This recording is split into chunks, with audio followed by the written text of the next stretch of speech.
You've been sold two lies. Lie 1, grind now, live later, sleep when you're dead, build the empire, then enjoy it. Lie 2, just be present, stop chasing, let go. Try both. You'll end up in the same place, hollow or drifting.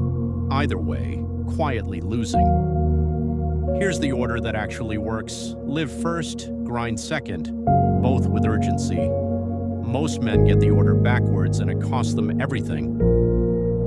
If you grind first and plan to live later, you're gambling your life on a future that isn't promised. Nobody gets a guarantee. Men have ground themselves to dust chasing a finish line to hit it, pause, and found out the years they postponed weren't waiting for them. They were gone. This isn't a waiting room. This is life. Today is the only part that's guaranteed. So urgency starts here. Not urgency to escape today through achievement. Urgency to actually be present and not simply working one's life away.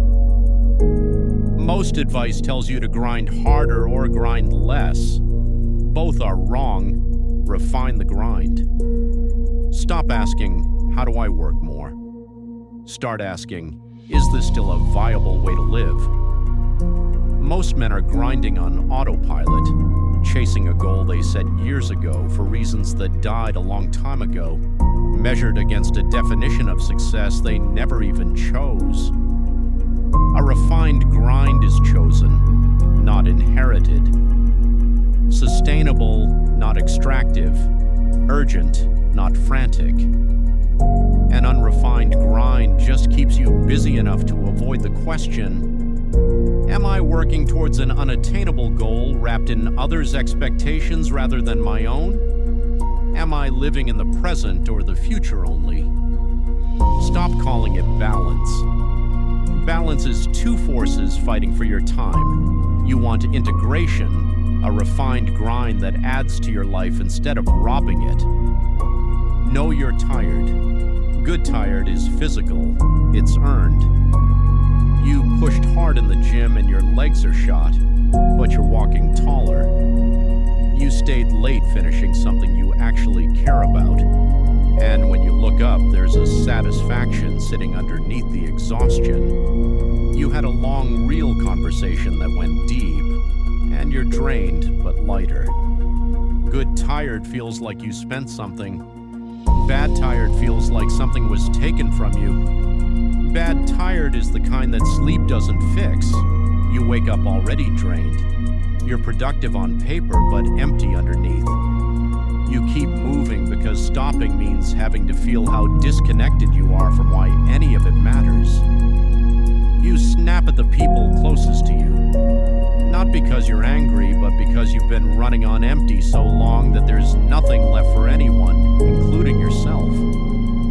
That's not discipline, that's depletion. And most men mistake it for working hard. If you can't remember the last time you felt good tired, that's the diagnosis. Something in the grind is off. Presence isn't a reward you earn later. One real conversation a day is an asset. Then ask the real question, whose grind are you actually running? Because for a lot of men, the honest answer is, not yours. Your parents worked jobs they didn't love for 40 years and called it providing. So somewhere in you, suffering quietly became the definition of a good man. You don't even question it. You just inherited it. Or your family had money problems growing up, real ones. And you internalize that scarcity so deep that no number in your bank account ever actually feels like enough. You're not building security. You're running from a feeling that moved in when you were 12 and never left. Society adds its own layer on top of that. Get the house, get the title, get the car that signals you made it. Hit the milestones in the right order on the right timeline so nobody questions whether you're a real man. And so men spend their best years grinding toward a finish line that wasn't theirs to begin with, wondering why crossing it feels hollow. It feels hollow because it was never yours. You were running someone else's race. And winning someone else's race doesn't feel like winning. It just feels like being in the wrong place, out of breath. Refining the grind means you stop. You look at what you're building and you ask, did I choose this or did it choose me? Is this what a good life actually looks like for me? Or is this what I was told a good life looks like? That question is uncomfortable. Sit in it anyway, because the other option is another decade of bad tired.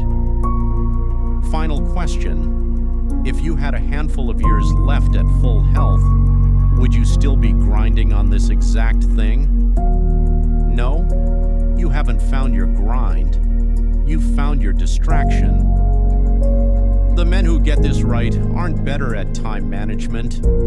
They made peace with something most men dodge. Life is short, and that fact isn't supposed to scare you into hiding. It's supposed to sharpen you. That's what lets a man be fully present Tuesday night and fully locked in Wednesday morning. Not opposites. Same urgent life. Stop waiting to live until the grind pays off. Live now. The clock is real. Then refine the grind. Cut what's inherited. Keep what's chosen. Go hard. That clock is real too. Live, then grind. Both are urgent, in that order. That's not balance. That's taking your life seriously. All of it.